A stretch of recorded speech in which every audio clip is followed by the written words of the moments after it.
सभी राजनीतिक दल पूरे जोर शोर के साथ लोकसभा चुनाव की तैयारियां कर रहे हैं। भारतीय जनता पार्टी ने भी इस लोकसभा चुनाव के लिए कमर कस ली है। हमारे साथ हैं भारतीय जनता पार्टी की प्रदेश प्रवक्ता नेहा जी। नेहा नमस्कार। धवन जी, आपका स्वागत है जुगाड़ी न्यूज में। Thank you. नेहा जी, धन्यवाद। भाजपा ने एक नारा दिया है, इस बार 400 पार और मोदी सरकार। तो जो विपक्षी पार्टी हैं उनका कहना है कि ये बिल्कुल चुनावी स्टंट है, इसमें कोई भी दम नहीं है। तो आपको क्या लगता है? देखिए राजेश जी, मेरा एक सवाल आपसे है। जी।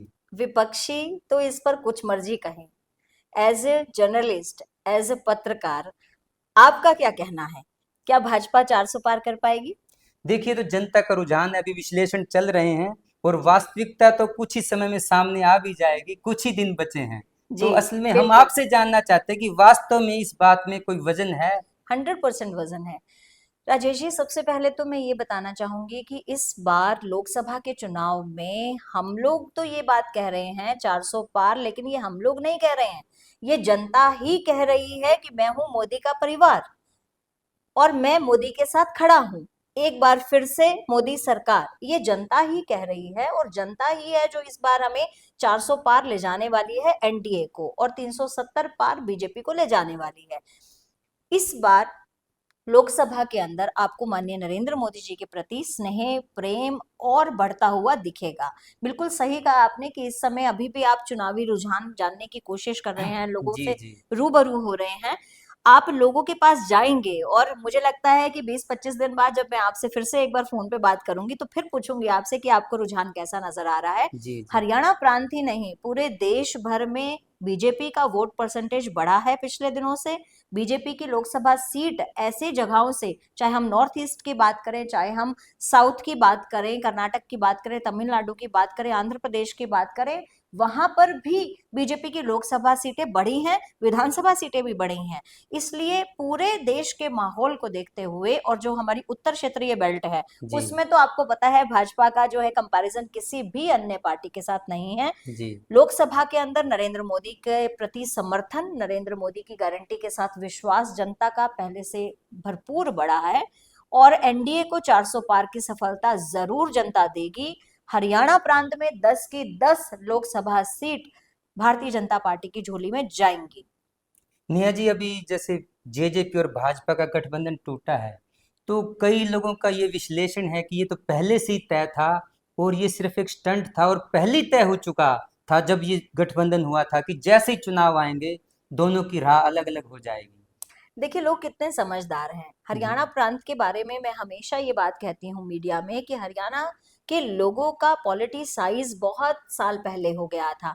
अगर मैं बात करती हूँ छत्तीसगढ़ की या कोई ऐसे राज्यों की बात करती हूँ जहाँ की जनता बहुत ज्यादा, जैसे मध्य प्रदेश भी उसमें से कुछ क्षेत्र आ जाते हैं जिसमें जनता जो है वो बहुत भोली है, वो राजनीतिक खेल को नहीं जानती है कई बार, लेकिन हरियाणा प्रांत की जनता बहुत एक्टिवली राजनीति में भाग लेती आई है।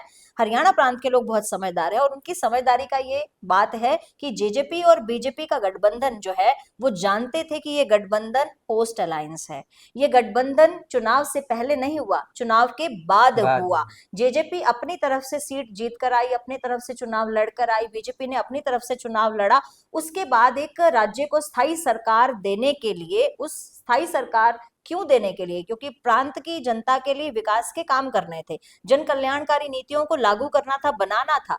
उन नीतियों को लागू करने के लिए जजपा के साथ हमने मिलकर अलायंस किया, पोस्ट अलायंस। और अब ये बात शीर्ष नेतृत्व पर भी जाती है कि पोस्ट अलायंस को वो प्री अलायंस में कन्वर्ट करते हैं या नहीं करते हैं। लेकिन भारतीय जनता पार्टी की नीतियां, भारतीय जनता पार्टी का विचार और भारतीय जनता पार्टी का नेतृत्व, माननीय नरेंद्र मोदी जी का नेतृत्व, जेपी नड्डा जी का नेतृत्व, माननीय मनोहर लाल जी का नेतृत्व, नायब सैनी जी का नेतृत्व को जनता ने, हरियाणा प्रदेश के लोगों ने स्वीकार किया है। इसलिए ये बात बिल्कुल स्पष्ट तौर पर जो शीर्ष नेतृत्व ने तय किया कि जजपा के साथ हमारा प्री अलायंस नहीं होना चाहिए, हमने सहर्ष स्वीकार किया। लेकिन एक बात मैं बहुत जरूर कहना जी चाहूंगी जी। कि जेजेपी के मन के खिलाफ हम नहीं है। मुझे लगता है कोई राग द्वेष अब नहीं होना चाहिए, क्योंकि हमने बहुत अच्छी सरकार चलाई, हमने बहुत अच्छे काम किए मिलकर, जो 4.5 साल हमने निभाए। अब उनका संवैधानिक अधिकार है चुनाव लड़ना, वो लड़े अपनी नीतियों पर, जनता उनका समर्थन करती है, बहुत अच्छी बात है। जनता उनका समर्थन नहीं करती है तो और भी अच्छी बात है। और दूसरी बात देखिए, जजपा जब तक भी काम करती रही, मेरा ये मानना है कि उनके खुद के विधायक भी उनके साथ नहीं थे, उनकी नीतियों पर उनके साथ नहीं थे। तो ये तो उनको सोचने का विषय है, उनको चिंता करने का विषय है कि वो गौतम जी, जो हमारे दादा गौतम है नारनौल से, वो उनके साथ क्यों नहीं रह पाए। जी जी। जोगीराम सिहाग जी की भी उनसे नाराजगी रही, वो क्यों रही। और उसके बाद अगर हम बात करें सुरजेखेड़ा जी की, रामनिवास सुरजेखेड़ा जी भी उनसे थोड़ा सा जो है वो अलग चले। तो ये अपने विधायकों को जो अपने साथ नहीं रख पाए हैं, तो मुझे लगता है प्री अलायंस हमारा जो नहीं हुआ वो बहुत अच्छा हुआ है। भारतीय जनता पार्टी सक्षम है चुनाव लड़ने में। तो हरियाणा विधानसभा में भी कुछ ऐसा ही रहेगा कि दोनों की राह अलग अलग रहेगी, या फिर से एक जुड़ाव होगा आपस में? देखिए, मैं नहीं मानती हूँ कि जुड़ाव होगा, क्योंकि भारतीय जनता पार्टी पूर्ण बहुमत से विधानसभा के भी चुनाव जीतने वाली है, और पूर्ण बहुमत से एक बार फिर से सरकार बनाएंगे, क्योंकि जो ट्रांसपेरेंसी भारतीय जनता पार्टी का ध्येय था, 370 हटाना भारतीय जनता पार्टी का ध्येय था, राम मंदिर बनाना जो है वो भारतीय जी जनता पार्टी का ध्येय था, हमने अभी बात किया गोवंश संरक्षण का, वो भी जी भारतीय जी। जनता पार्टी का ध्येय था। आप देखिए कि आज पाकिस्तान को जो धूल चटाई है वो भारतीय जनता पार्टी का ध्येय था। आप देखिए पिछले लगभग 10 वर्षों में आपको पूरे देश भर में क्या कहीं एक भी जगह बम विस्फोट की घटना आई? क्या कांग्रेस के कार्यकाल में ये सुरक्षा का भाव देना भारतीयों को संभव नहीं था?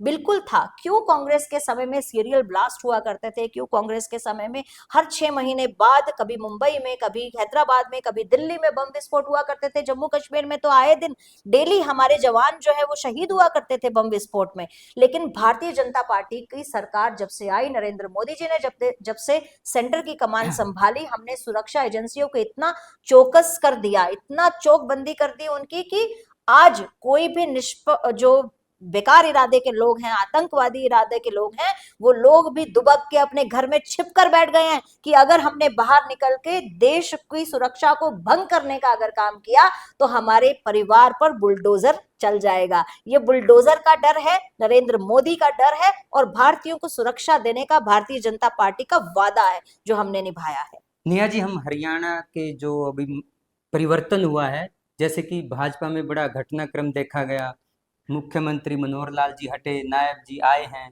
तो इस पूरे घटनाक्रम में कई बातें निकल कर आई हैं। जैसे कि विपक्ष भी कहता है कि कहीं ना कहीं मनोहर लाल जी से कार्यकर्ता और जनता नाराज थी, इसलिए भाजपा ने इतना कड़ा कदम उठाया है। तो आपको क्या देखिए, लगता है इस बारे में? मैं इस बात पे ना, मुझे एक ये बात समझ में आती है कि कांग्रेस का जो कल्चर है वो क्या जानेंगे भारतीय जनता पार्टी के परिवार की संरचना को।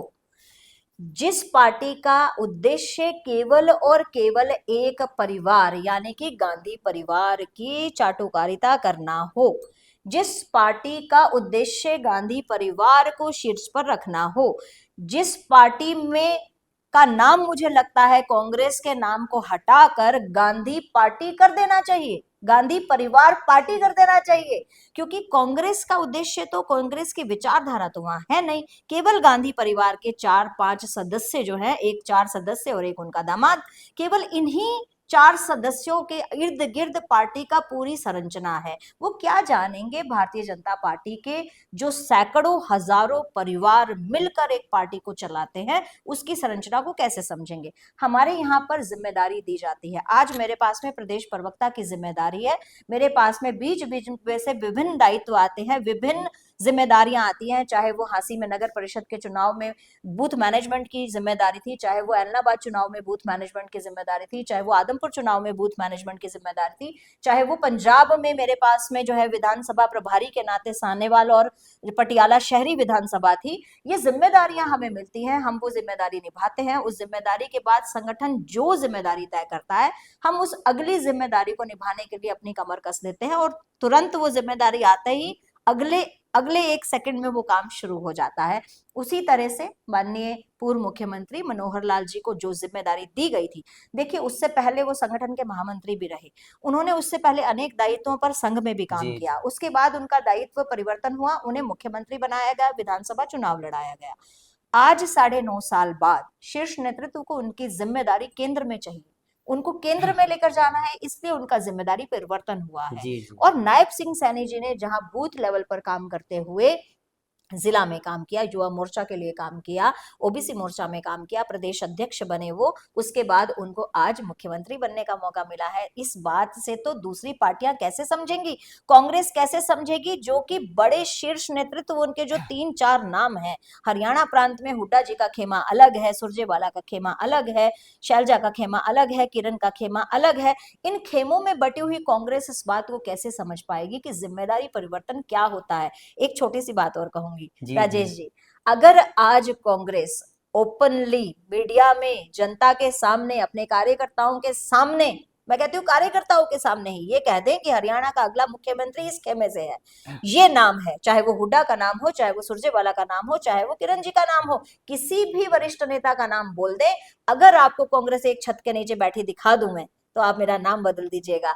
ये बात केवल और केवल संभव है भारतीय जनता पार्टी में कि एक जिम्मेदारी परिवर्तन के बाद भी कोई राग द्वेष, कोई चिंता का भाव मन में नहीं है, कोई चिंता का भाव चेहरे पर नहीं है, और अगली जिम्मेदारी को डट से लड़ने के लिए, अगली जिम्मेदारी को निभाने के लिए, चाहे वो मनोहर लाल जी हो और चाहे वो नायब सिंह सैनी हो, तुरंत निकल पड़े। नेहा जी, आप जैसे कांग्रेस की फूट की बात कर रही हैं, तो अभी पूर्व गृह मंत्री अनिल विज जी भी बड़े नाराज दिखाई दे रहे हैं, मीडिया में छाई हुई है ये बात, तो इसे आप किस तरह से हाँ, देखती हैं? गलत गलत गलत, आपकी अपडेट गलत है राजेश जी। मीडिया में ये बात उन्होंने कही, खुद मीडिया में ये बात कही कि मैं नाराज नहीं हूँ, मैं भारतीय जनता पार्टी का कार्यकर्ता हूँ। और अनिल विज जी हमारे बहुत सम्माननीय, बहुत वरिष्ठ नेता हैं। देखिए, उन्होंने भारतीय जनता पार्टी संगठन को बहुत मान सम्मान दिलाया है, उस वक्त भी जब भारतीय जनता पार्टी के बहुत चंद विधायक हुआ करते थे, उन्होंने बहुत सम्मान दिलाया और बहुत ही सम्माननीय सदस्य हैं। और उनका एक ही बयान मीडिया में पॉपुलर है कि मैं नाराज नहीं हूं, मैं नाराज नहीं हूं। और देखिए, जो नहीं, वो नाराज कहते नहीं मुझे है, बुलाया नहीं, मुझे बताया नहीं। ये तो मुझे लगता है कि उनका पर्सनल एक बात हो सकती है, क्योंकि एक खुद के ऊपर भी कुछ बात रहती है, तो मुझे लगता है जी ये जी उनका पर्सनल छोड़ देना चाहिए। लेकिन नायब सिंह सैनी जी ने भी यही बात कही कि देखिए वो नाराज नहीं है, लेकिन फिर भी वरिष्ठता के नाते मैं उनसे मिलने जाऊंगा। दूसरी बात, उन्होंने भी यही बात कही थी कि जब मैं नाराज ही नहीं हूं तो मुझसे मिलने कौन आएगा। नाराजगी कोई भी नहीं है, वो बहुत ही सीनियर नेता है, वो भारतीय जनता पार्टी की कार्यप्रणाली को बहुत अच्छे से आत्मसात किए हुए हैं, वो जानते हैं कि इस तरह का जिम्मेदारी परिवर्तन भारतीय जनता पार्टी में होता रहता है। तो इसी तरह से लोकसभा चुनाव से जुड़ी खबरें और जानकारी के लिए जुड़े रहिए जुगाड़ी न्यूज के साथ।